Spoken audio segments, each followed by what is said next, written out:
We're back to the big boys this week, previewing the Big East. Top performers, favorite incoming freshmen, new transfers, new faces, new places, title contenders. We're going to break it all down for you next. Let's party.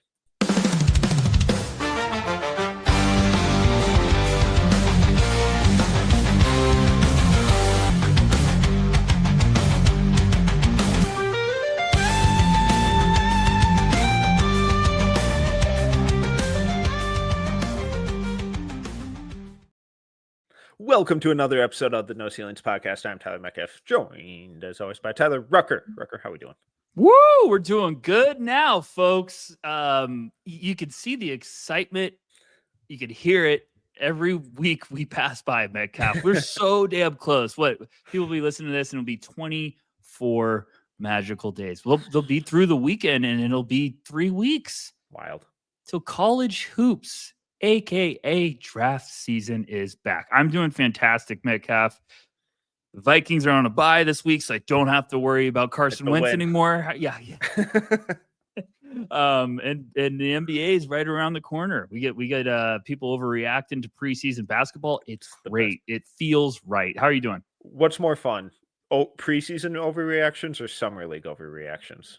Summer league, because we're all still happy it's summer. But no, preseason's fun just because I hate when people be like, hey, just preseason. It's like, yeah, you're right. But basketball's back. Like, can we we haven't had basketball for months. Let's just, everybody calm down. Okay. Like, geez, those Billingtons out there. But, hey, Ace Bailey looked pretty good last night. Anyway, yeah, sure. I think summer league's a little tough one to overreact. Yeah, that's always my favorite. All right, a little bit of housekeeping before we dive in. Whole bunch of stuff over at NoCeilingsNBA.com. Selfishly, I'm going to plug my own stuff real quick. Had a piece on Dwayne Aristode earlier this week. Had a piece on Co-op Pete recently, and how I'm struggling with his eval and how I want it to work, but I'm scared of it not working. Should have a fun piece on Nehemiah Turner, transferred to Minnesota, and why he's one of the most fun prospects you've never heard of. A whole bunch of stuff over on the YouTube channel as well. All of our podcasts clipped up in full, a whole bunch of film schools. Make sure to go check that out. And best way to support what we do here, go subscribe over at NoCeilingsNBA.com. No Ceilings Plus gets you select articles. Going to have a bunch of breakout candidate and breakout watch stuff coming in the near future. And I think I'm toying with the idea of putting all of the NBA film schools I do throughout the season over there as well. So whole bunch of goodies, interaction with us and our awesome Discord as well. But anything else, Rucker? No, I think you hinted at it. I think this year's going to be very, very fun. We're getting the itch. We got big plans this year, and I think No Ceilings Plus is probably going to get a little bit of a, injection of some fun stuff. And I know there's going to be a lot more video content this year with NBA stuff. I'm pumped to be getting that stuff rolling. We've been doing the 30 and 30 series on our YouTube channel. Me and Metcalf. I said it last time, but Metcalf, thank you for helping me on that. It's been very, very fun. Posted Christian Anderson today, Paul McNeil's tomorrow, Carter Knox the day after, and then Isaiah Evans. It's gonna get spicy. It's gonna get hot. So those have been fun. And then I'll be getting tape time and a couple more things I've been working on out there too. So it's gonna be a very big year. And Metcalf's been cooking lately. So no one has the itch more than Metcalf because he's just pumping out stuff. So we always thank you guys for the support. I know we've, kind of everywhere right now with our pods and this, but it's going to be really fun because I know the team's working hard right now. We're jacked up. Absolutely. All right. So we're breaking down the Big East today. We're going team by team, alphabetical order. So this isn't in terms of rankings or playing favorites or anything. We're just going alphabetical order. If you're here for a specific team, check the timestamps and then listen to all of it. So let's start out Butler Bulldogs. Where do you want to start? Yeah, it's a little bit of a tough one to start right out of the gate, folks. Yeah. No offense to the Butler Nation. I really liked Telfort last year as a little bit of a sleeper, and he's not going to be there anymore. So is there one name that you just really are like, like who got your attention the most? I know one of the biggest transfers, like Jalen Jackson. He's at Fort Wayne last year, almost 20 points per game. But Michael Ajayi is one of those guys of like, hey, I recognize that name. So Where you got Jack McCaffrey, I guess. Yeah, and they got a couple top 100 Mhm. recruits, and Xavier Robinson I'm so sorry about the pronunciation. Apologies up front. Trying our best. And Jack McCaffrey, a couple transfers where they're like, oh, that's where you went. Michael Ajayi, who 2 years ago, really interesting player, didn't quite click at Gonzaga. Hopefully gets back on track at Butler. Johan Traore coming over from SMU. I'm really intrigued by Drayton Jones, though, big man transferring in from South Carolina State, just rim running, interior presence. Some of his numbers last year are kind of bonkers, where true shooting percentage of 60.2, block rate of 8.1, free throw rate of 96. That's not normal. And everything about his game is just around the rim, and it's all just very physical, all very imposing. It'll be fascinating to see, doing it at South Carolina State is one thing, no offense, but if he's able to translate that up and have similar efficiency and production at the Big East level, that'll be really intriguing. Last year he only took 5 jumpers total, so that tells you pretty much everything about his offensive game, but 61 dunks is also very fun. So explosive player. It'll be kind of fun to see that type of physical presence on the interior for Butler. Here's a fun Drayton Jones box score, folks. 34, 8, 4, and 6 blocks on 13 of 17. And then here's another one just to top it off. He had, here it is, 28, 2, 2, and 2. He was 14 for 17 from the free throw line. So, yeah, I mean, he's listed at 6'11", 245. That's always fun ones. It's just always fun to kind of see guys go up. This is where, like, the portals are fun because you're like, whoa, did that down there. Like, what can you do when you go up? So, not a ton of Butler guys that are just kind of, like, really making you do backflips. But it also seems like it's a typical Butler program of, like, let's get a couple guys in that top 100. Let's kind of work with them to get their games going. And then now with the portal, you just try to strategically add and see what you got. Well, another team that's strategically added in a big way, Creighton Blue Jays. I think this team could be incredibly good this year. Obviously, they have Jackson McAndrew returning, but some of their transfers are insane with Blake Harper, Owen Freeman, Josh Dix, and then Hudson Greer, top 40 ESPN recruit coming in from Montverde, who I think is sneaky one of the best shooters in this freshman class. Kind of have to start with Blake Harper, though, right? When you start anywhere, I love these guys. I really like Creighton's team. It's one of those things where you keep watching film in the offseason, and every time another Creighton guy comes on, I'm like, gosh, man, this could be a fun squad. I really like Hudson Greer. So we could start wherever you want, Metcalf. You steal the ship. Your call.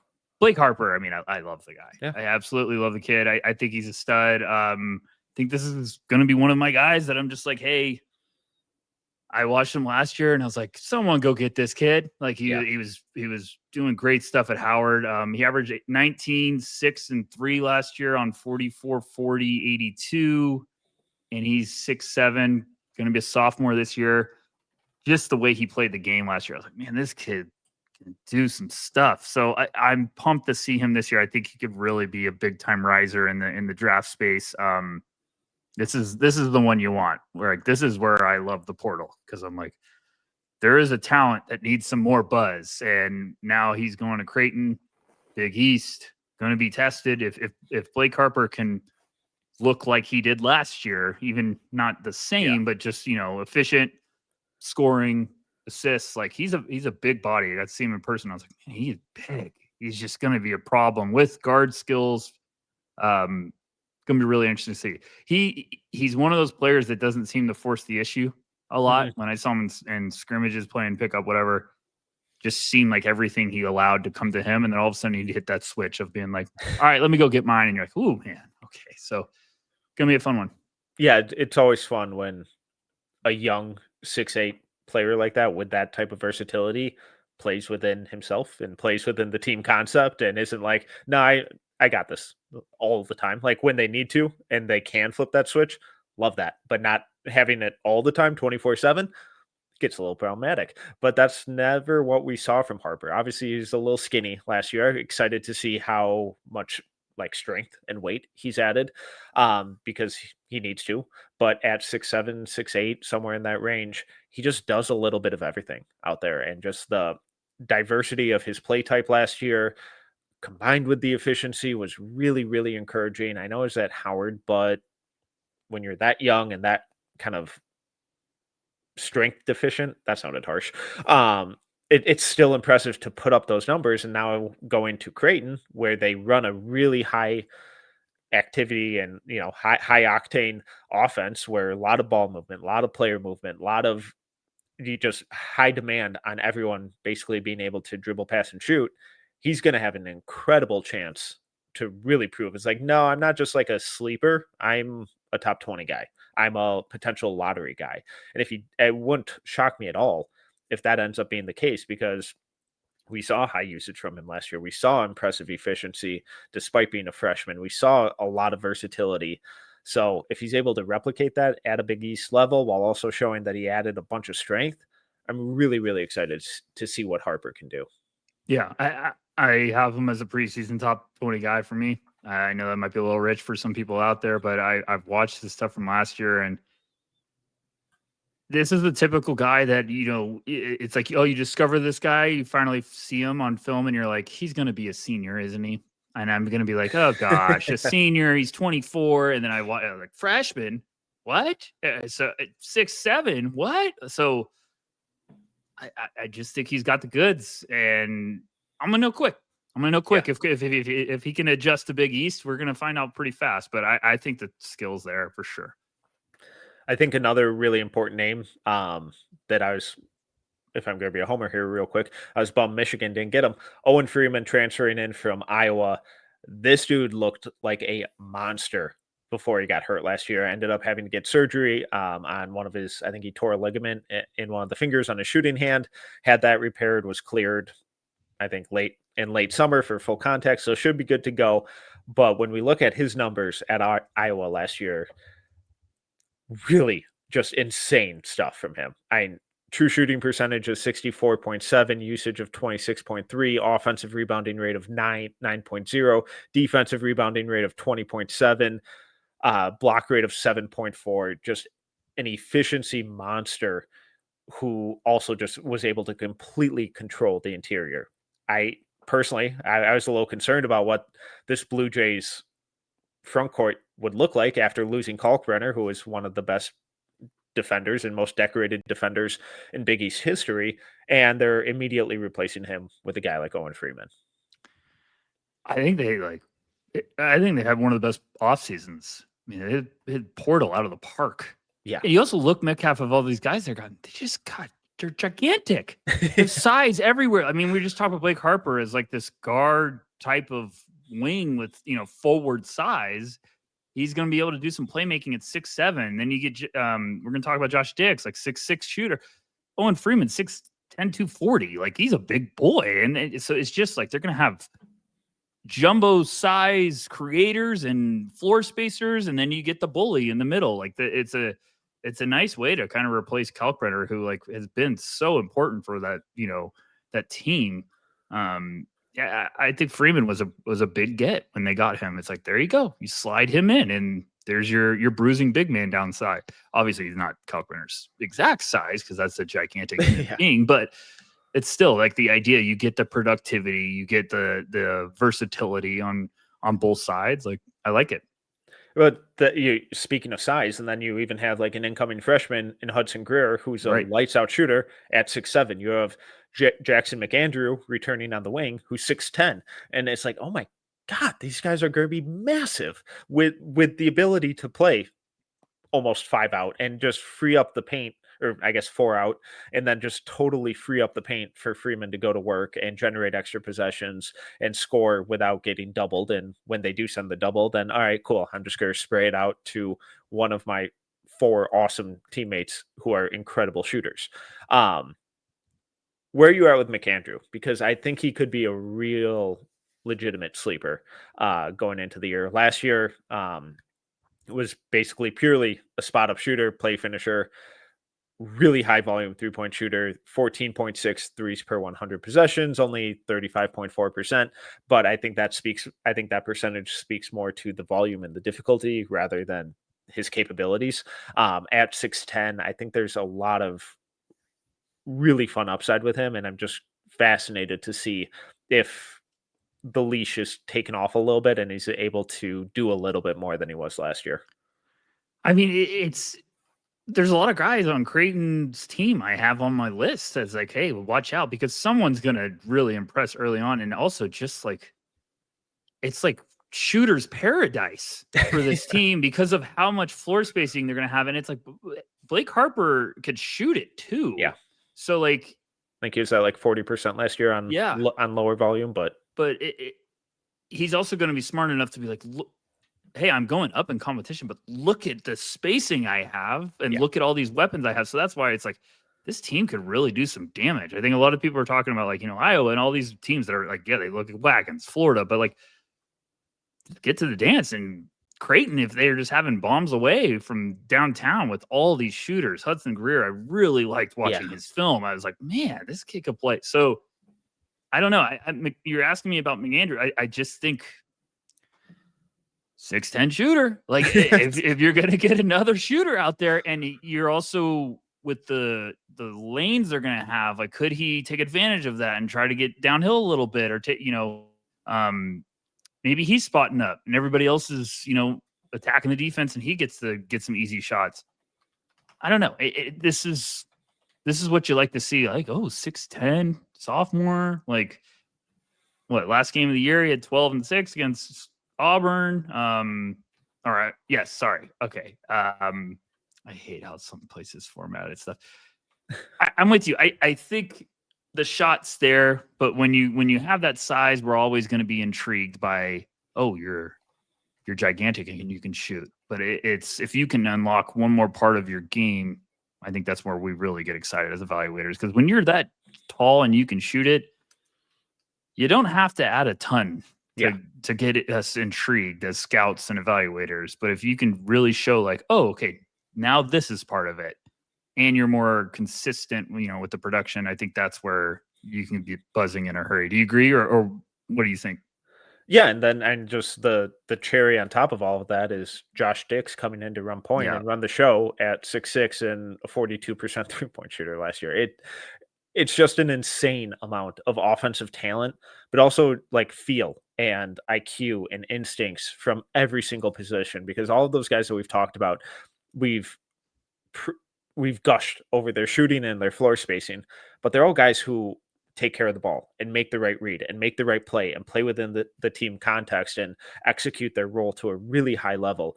And with that spacing, they're going to be able to slash and kick. They're going to be able to run empty corner pick and rolls to set up Freeman for easy looks, or just constantly put the defense in really difficult spots. So even though not all of these guys have like outlandish assist or playmaking numbers, I think just the distribution of wealth and decision making is going to just really highlight how smart and versatile this entire team is going to be. It won't shock me if they're making a serious run in March. Well, they got that Nick Graves from Charlotte. Yeah. I think they're going to even think he's going to run the show a little bit. And then they still have Fedor Zujic. Yeah. Oh my gosh. Like, there's no way I pronounced that right. But from last year, like who got like cleared eligible late, which I was like, gosh, it's so annoying when they do this. So we need to talk about Creighton as a deep team. That's what I'm saying. I mean, but it's also just like, that's the most dangerous both ways. That's the most dangerous team. Yeah. When you get tournament time, you get red hot for a couple weeks from downtown, you can go to the title game if you have that much shooting. Because all it takes is, a couple of our guys can't miss. It's like, gonna beat people by 20. Like, I don't know. So it's just gonna come down to, hey, how are you? Can you hold up defensively? Who can step up that way? Maybe they get a defensive specialist, that's like, okay, we need a stopper. Let's get him to play alongside the shooters. And then Blake Harper, like how efficient can he be? And then the guards, like what can you set up everybody gonna be it'd probably be a heck of a team to coach. Yeah. Like, man, we're gonna shoot it. Like we are gonna shoot the ball. So yeah, it's gonna be a fun one. All right, let's move on to DePaul. Only major standout for me, one of my favorite players last year, coming in from Tulane, Caleb Banks. I really like the way this kid plays. I think he's kind of a fun, versatile play finisher. And then some of the rim protection stuff that he showed at Tulane, specifically, especially from like a low man help, weak side rotation stuff, was really fun. I think that was a big get for them. I kind of struggle with the rest of this team, though. Tough team.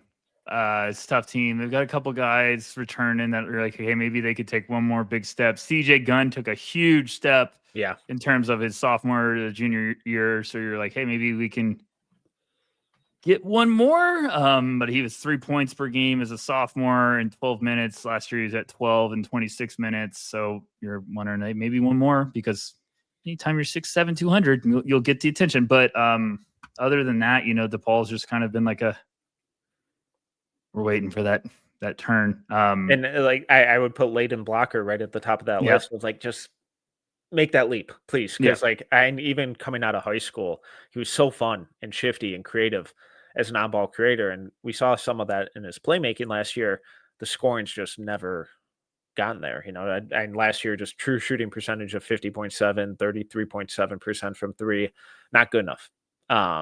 He's so much fun. And if he's able to take that leap and become a more versatile or efficient scorer, then I think DePaul could kind of be a little sneaky tough. But I just keep wanting more from him. Completely agree. All right. Sorry to DePaul fans. You're probably not on here being really pumped about the season, but Georgetown, talk to me. Hoyas. I don't know what this team is. Probably my most confused I've ever been. I love KJ Lewis. What was the offseason until we got really like KJ? Don't know what he is. I was like, welcome to KJ Lewis. I love KJ. He's an awesome defender. He's never been able to figure out the scoring part. Which KJ's been constantly the guy that I'm like, you're never gonna get that next step that I'm just dreaming you get. Yeah. And it just never happens. And then he has a game where he really looks awesome, and you're like, man, this looks good if it just one more step up, and it just never seems to happen. So I was, when he hit the portal, I was like, I get it. When he went to Georgetown, I was like, hate that. I don't know if I love that. Yeah, I was like, I don't know if I love that, but I don't know. I just thought he could have been like a Duke guy. Like, I thought it just was like, man, go big hunting. Like, a team should love you as just like the defensive specialist. I don't know. I thought Duke could have replaced Zion James with him almost in a weird way, but it's just KJ's not, Like, I think he's a smart passer. He's an awesome defender. The offensive stuff just hasn't clicked. And I don't think this is the setting to unlock that, unfortunately. Like, Malik Mack is fun, but he didn't have the year that we were hoping for last year. Langston Love is just, ever since he blew out his knee, has never seemed to fully recover, unfortunately. Deshaun Harris-Smith took a major step back last year. I know some people were intrigued with him a little bit going into last year. I've unfortunately never got it.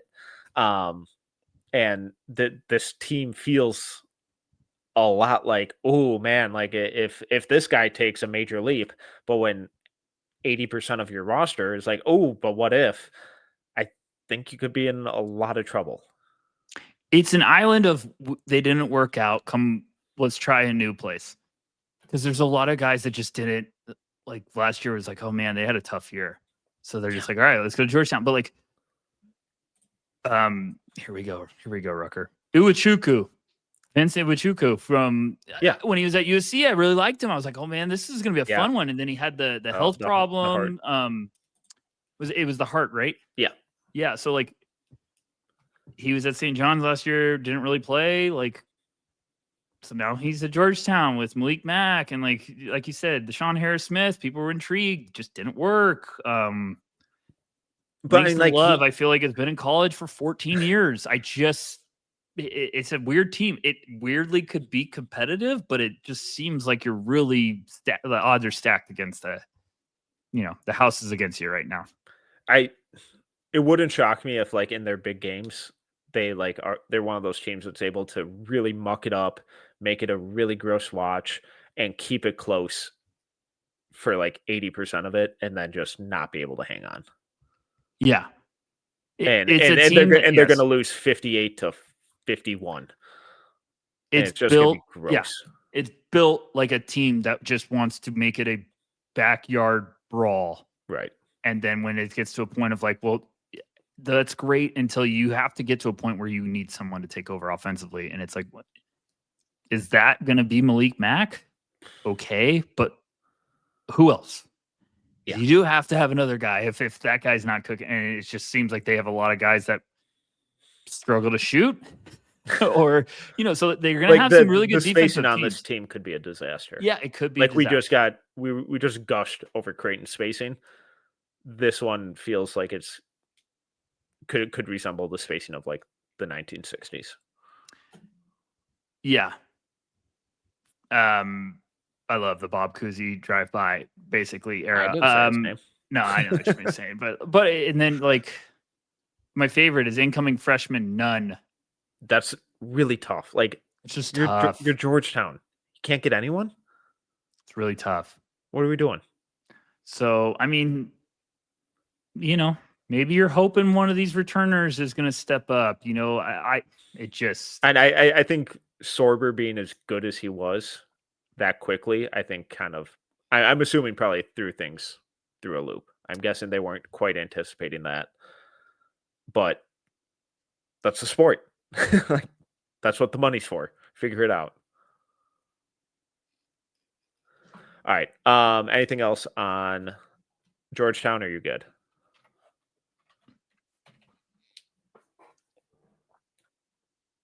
Go ahead. Yeah, I think you're spot on about the Sorber thing.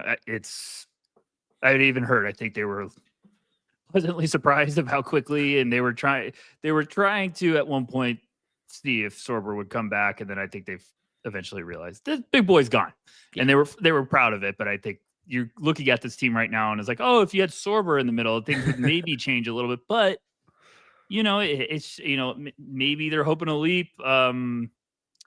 Jaden Fort's going to be a 6'9" sophomore. They redshirt. I don't know. Who knows? So that's all I got. Go Hoyas.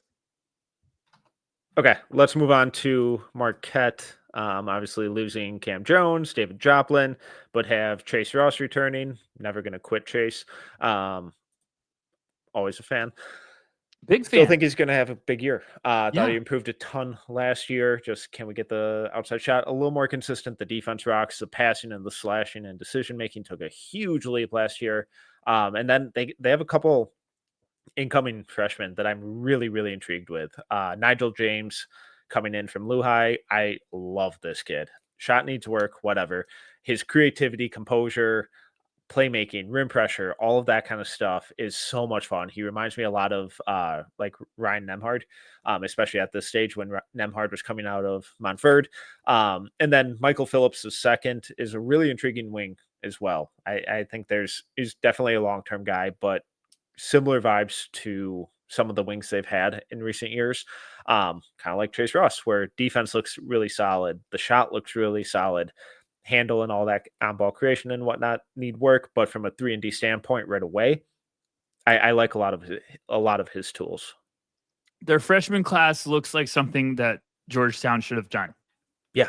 This seems like it's Marquette reloading to be like, okay, you guys are going to also probably be here a couple of years, but we're going to groom you. And they've got the multiple guards or, just like kind of like, okay, here's the next wave. They're building a program. Yeah, they're building a program.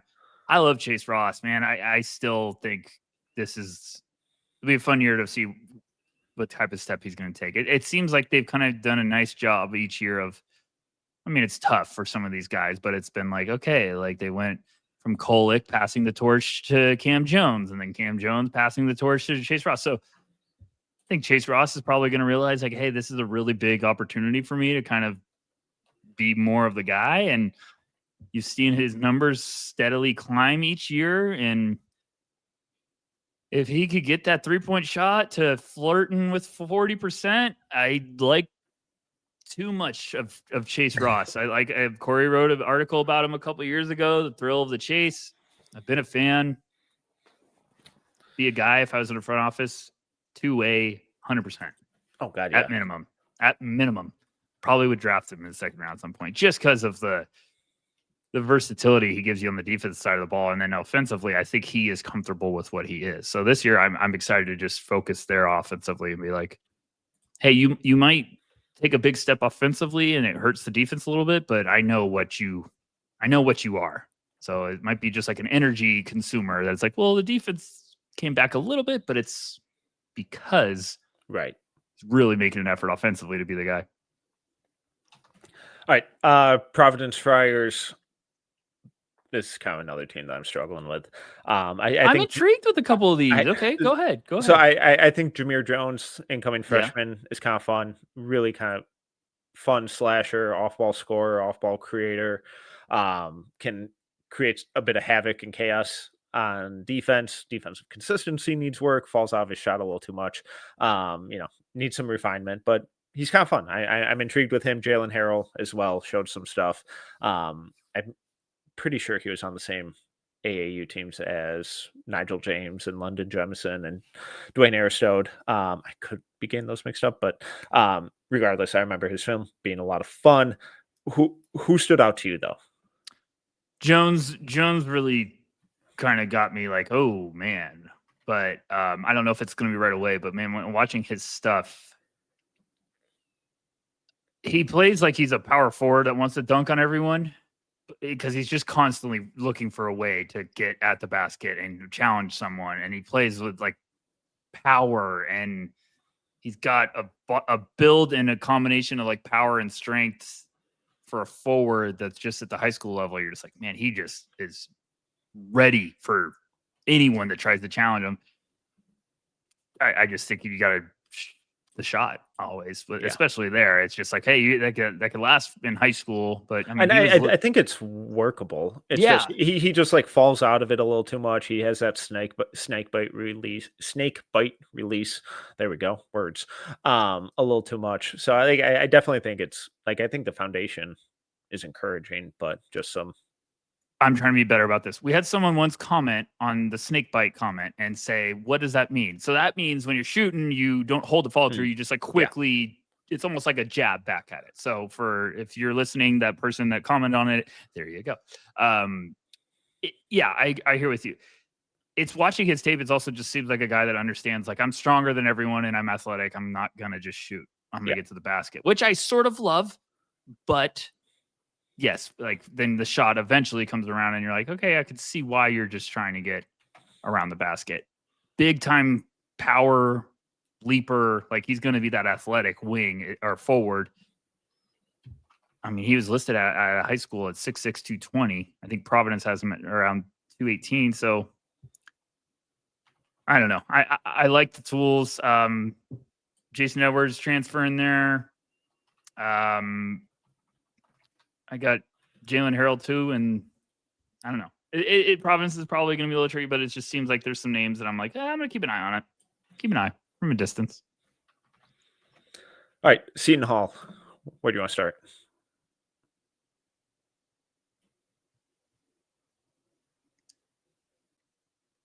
Seton Hall. What do you think? Hey, real fun question. Trivia question. Because I don't know the answer. Where is Garway DeWall this year? Oh boy. Oh wow. Was it even? You're not gonna guess it. I don't know. McNeese State. Oh, a year too late. Gosh dang it, man! I loved Garway. That's a tough L. It's okay. It's okay. I want to start with Najee Hines, their top 100 recruit for Seton Hall. I think he's kind of intriguing. Like really fun athlete, good rebounder, plays with a lot of physicality, some encouraging ball skills. But this dude is explosive is all heck, especially around the rim, rebounding, being a defensive playmaker. It's just staying involved and that consistency. I think he's just really, really raw right now. Who did you say you cut out? Shout out to For Hines, their incoming freshman. Okay. Yeah. Okay. Yeah, this seems a little weird. It seems like last year they did what Georgetown. I can't believe how many drive-by Georgetown Slaters I'm giving.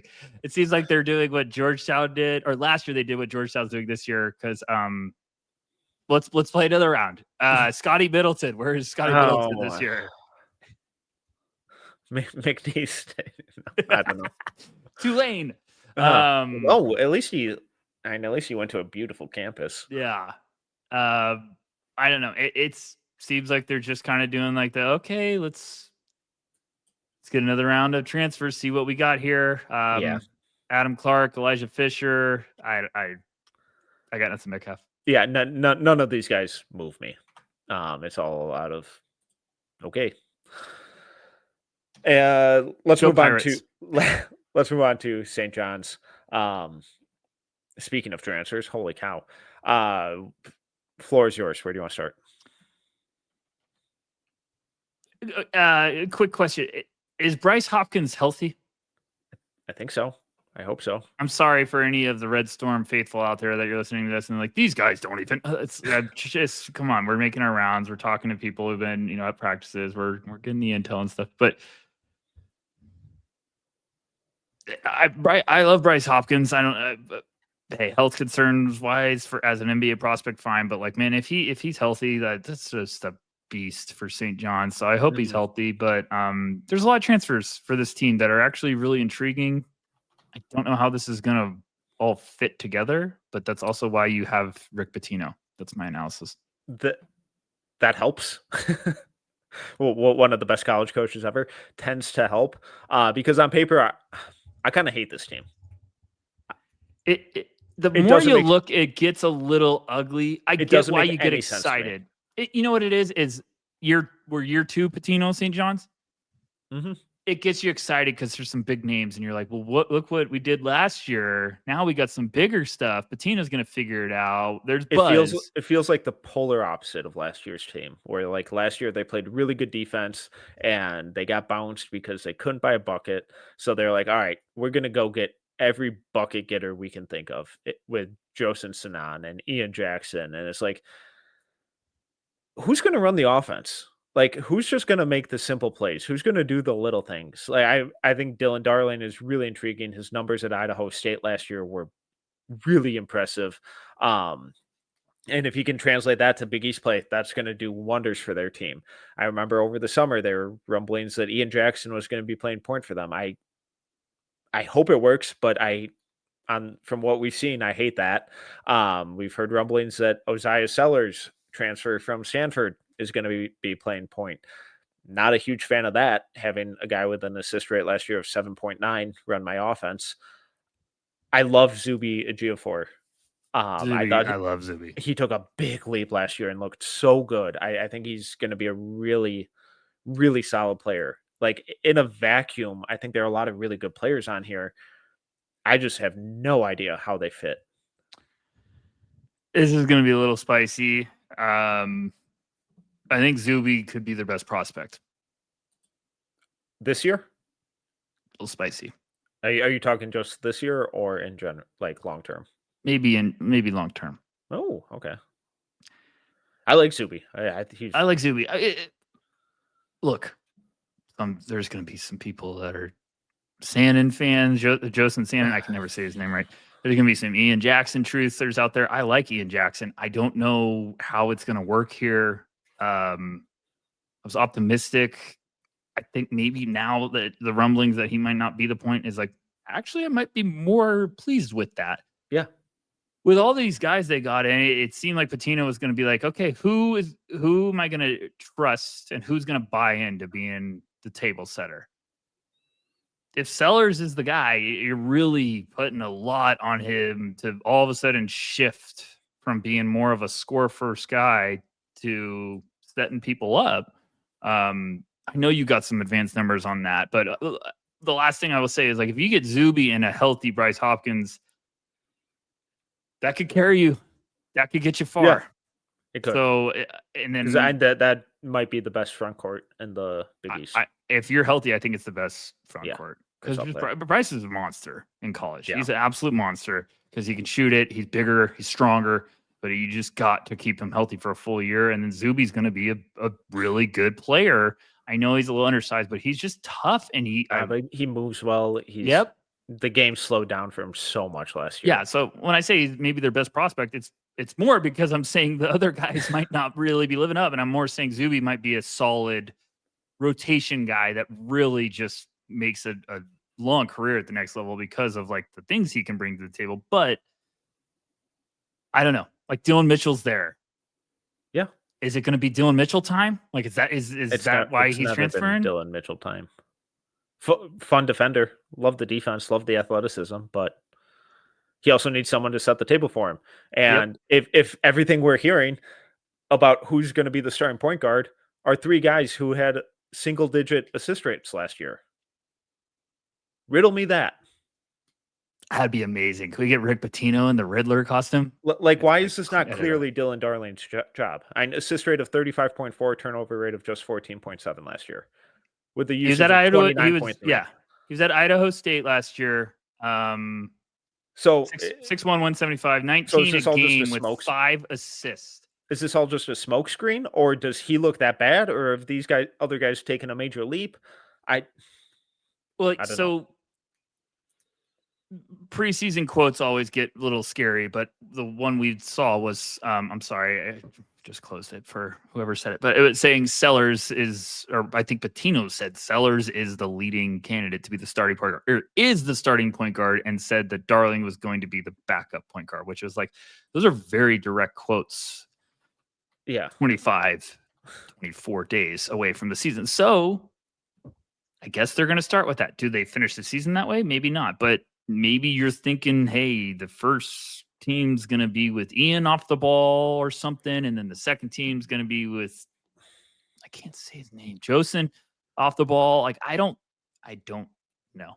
It's weird, but maybe it works. I hope it does. And I don't mean to totally dog on these guys. No, we're not. It's more so just the process, because, like, Sanan's a fun scorer, and he's not my cup of tea, but there were stretches last year at ASU where he was an awesome bucket getter. Same with Ian Jackson. The flashes we've seen have been incredible, but the flashes with all these guys, none of them have ever contained awesome playmaking stuff or anything that suggests point guard. So hopefully over the summer, they've had huge developments in it, and Dylan Darling still looks like an awesome point guard, but these guys have taken a major leap. I would love that.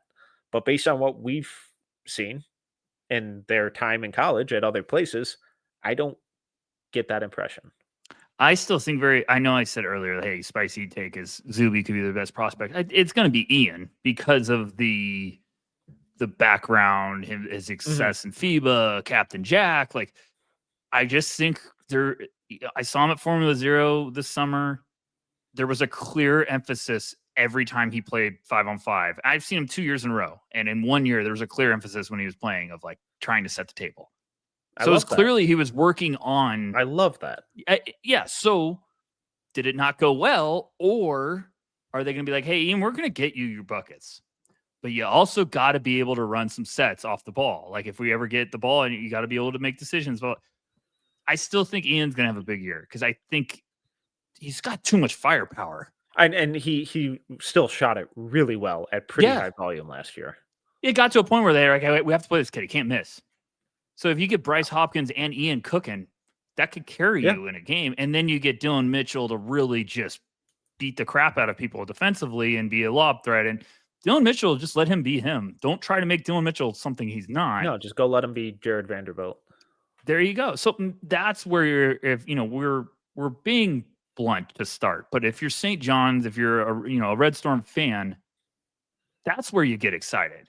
But it's just, you got to have a table setter. You got to have someone to put everyone in position. You got to have someone where it's a 2-point game in Madison Square Garden. People are going nuts. Calm everybody down. Yeah, You don't need, which I also feel like yeah. every Pitino team ever has had. That's why it's so weird to me that they don't seem to have one. Yeah. When they got Santa and Jackson, like the same time in the portal, I was like, what are we doing? I was like, we're going to do Hunger Games to run the point. Like, it's like, no, don't do that. So now these guys are bucket getters. They're shooting guards. They're not point guards. Yeah. So I'm with you. Like Darling, yes, he's a transfer from Idaho. He's smaller, but he's the only guy that has had success as a playmaker.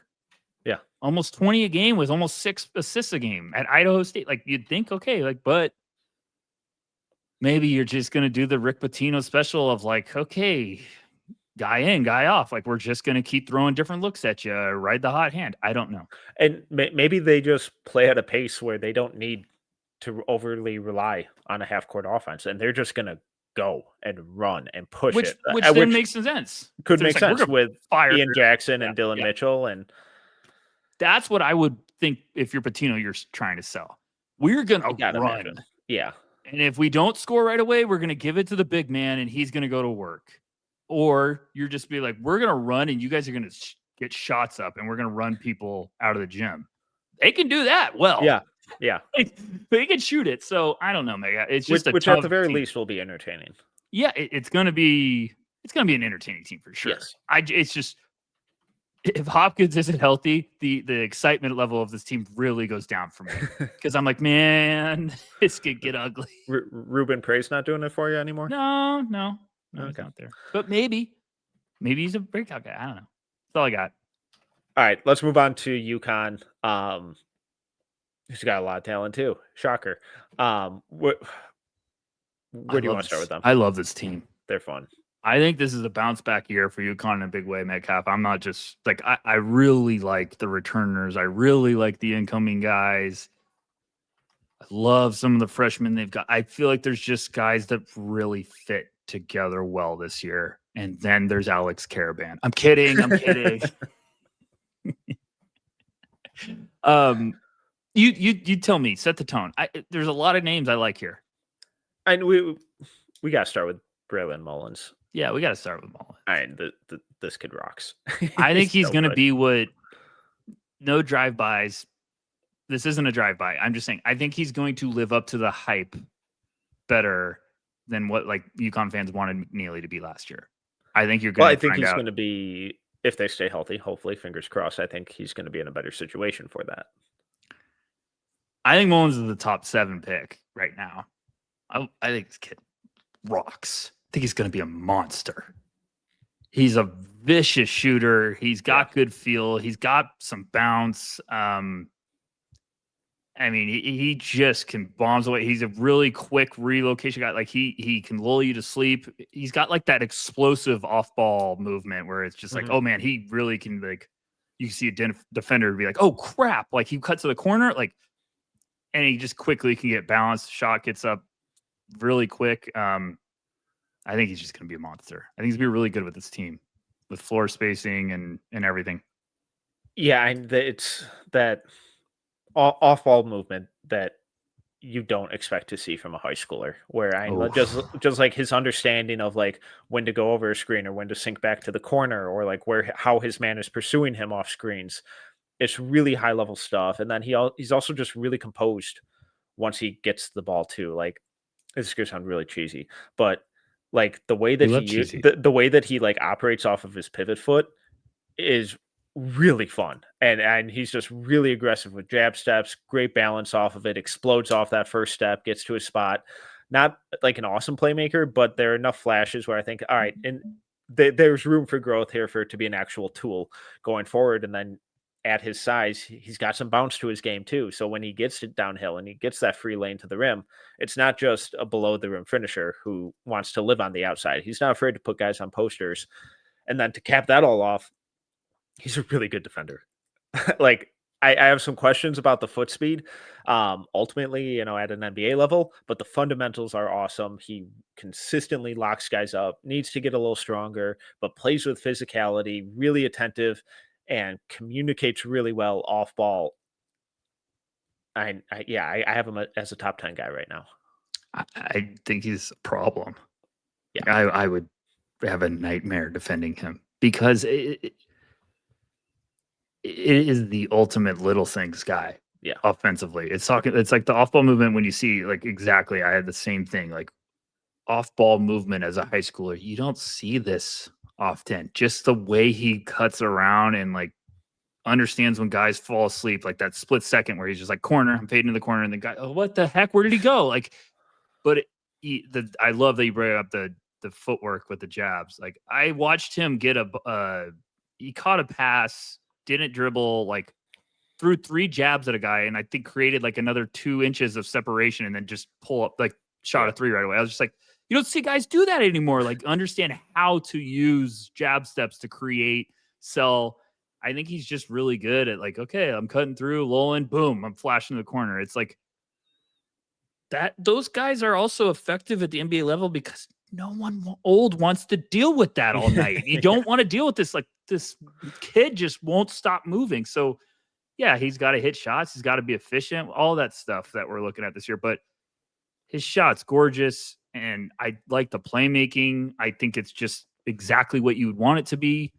Then you get him backdoor, and he throws down nasty, like pulls it back, dunks. Yeah. You're like, okay, this kid has a little bit of everything here. And then, like you said, the defense. So it's also like if he's legit, like 6'6", there's the shooter. We're always looking like, who's the shooter that we're always going to get excited about in this class? I think he's more than the shooter. I think he's just a bad man on the court. So I think this class is. I think this class is looking to have a lot of really good shooters. Yeah. I think this is going to be a really good shooting class.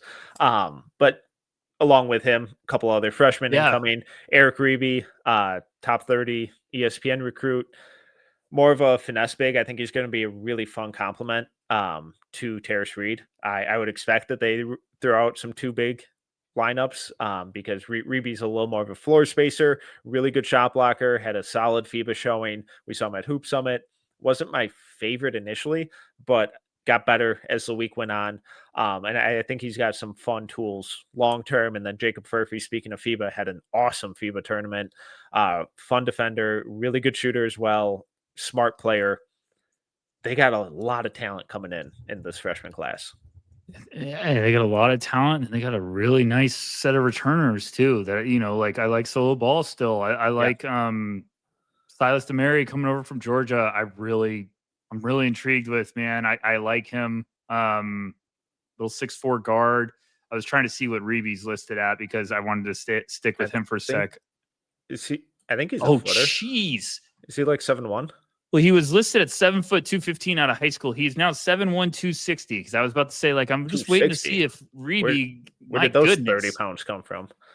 Whoa! His chef is underpaid. Yeah. Reeby seems like a guy you're like, okay. Then he makes a couple plays, and you're like, all right, I get it. I see it. I'm waiting to see when those come around more consistently because I just have him penciled in as like I'm intrigued as a leap guy. Mm-hmm. And what I mean by that is like he seems like what Klingon did. Spend a year at UConn as a backup, be really good in like your spots, turn up the minutes a little bit. Your second year, let's see what you got. So that's why I like Reeby. It's not me saying like I don't like him at all. It's just more of I think he might be a sophomore watch, list breakout guy. I think his role and responsibilities are probably going to be pretty simple. This year. And that's also a huge testament to how good I think Terrace Reed could be. I think Reed's going to be a very, very fun name this year. I feel like a lot of us at No Ceilings. I think Maxwell, you guys been pumping that up. And I was like, I've been waiting for the Terrace Reed leap. It feels, I'll jump on board. I'm in. Let me get a fan club membership. Anybody else? I still haven't really given up on like Jalen Stewart, but I feel like I always do this song and dance every year. I really like what they did at the point guard spot with Silas Demery and Malachi Smith, where Demery's a little more of that upside swing. I think the game still, at least last year, was still really fast for him. Decision making a little inconsistent, but I think he's going to an awesome spot to learn. But then they also have the kind of senior influence of Malachi Smith, who is an awesome playmaker and decision maker and can really set the table for all these guys and just be that steadying presence when things get a little chaotic. But I mean, when we look at the upperclassmen, it's Terrace Reed, who it wouldn't be totally shocking if he ends up as a first rounder, and just the leap he continues to take every single year. The defensive playmaking and rebounding and physicality and athleticism have always been his calling cards coming out of high school, but there's always like too much chaos to his game. And every year that chaos just gets more and more refined into really productive basketball. So with yet another year, you got to imagine that it's taking a major, major leap. So that's all Yeah, I I got. mean, if we get Terrace Reed, it's, well, he was 9.6 and 7 last year. If we're getting him into 15 and 8, with a boost a little bit everywhere, I think that's a talented prospect in this class. Even we said the big man position needs some firepower, needs some guys to really step up. I think Terrace Reed could be that, and then Demery, man, Demery has a shot that reminds me of someone, and it's driving me insane. But his jumper is like spot on, and I was like, "Is it Jeff Teague?" No, but and it's not Chauncey Billups, but he's got one of those shots where I'm like, "This is an older point guard." I also was like, "Is it just because he's giving me Case and Wallace with like the dreads and then like his little set shot?" But I like his. It just seems like it's composed, doesn't rush it. I'd love the percentages to match what I watch on tape, but he just seems shifty and like poised also. I think that's a good one for UConn this year. I really like their team. I like it better than I liked it last year. Agreed. All right, let's move on to Villanova. Another kind of tough watch for me. I think biggest in name, incoming freshman, top 40 recruit, Caden Lewis. Kind of shifty, fun point guard. Just shot needs a lot more consistency, but I think the flashes, the shot creation, some of the playmaking stuff. I'm optimistic with the defense long term, but anyone on this team kind of speaking to you? For me, it was really just a Caden. Gosh, I love when I all of a sudden realize I have 900 tabs open on my computer. Caden's gonna be tough because I think there's gonna be a lot of people that are fans, and I get it, but I don't think he should be a one and done. No. Hope he has an amazing year, but I think this is a guy that could really benefit from a couple years. Every time I've seen him in person, he makes a couple plays where I'm like, the kick play. But there's also some times where I'm like, okay, need something. Come on. But it's also tough with those guys when they're going places. I'm like, man, they're going to put a lot on your plate right away. So I don't know. Devin Eskew is a transfer from Long Beach. Sorry if you mentioned that. Doing the world tour. Yeah. A lot of people doing the world tour. Must be nice though. He is a super senior. Super senior. So Bryce Lindsey coming in from James Madison, kind of a fun shooter, 41% on 14.5 attempts per 100 last year. Yeah, I don't know. This is not ideal. Not ideal. Let's move on to Xavier. Not ideal. No, I'm kidding. Ending on what are the best note. names in all of sports right now? All right. 6'3", 180, going to be a sophomore from. How do you spell it? How do you say that name out loud for school? I want to see if I was right. Valparaiso. Yep, there you go. Valparaiso. I was right. 52-2 on 40, 38, 80. And then Gabriel Posado. I think that was right. Was at Evansville last year. He's originally from Rome, Italy. 15-4 on 44, 31, 70. That's pretty much all I had for Xavier. All right. Yeah. Coaching change. This feels like a gap year for me. No one's getting me overly excited, unfortunately. But let's move on to predictions and wrap this up. Who you got for a regular season winner? I'm gonna say Creighton. I had Creighton or UConn, so I'll go UConn. Yeah, those were my two names. Player of the year.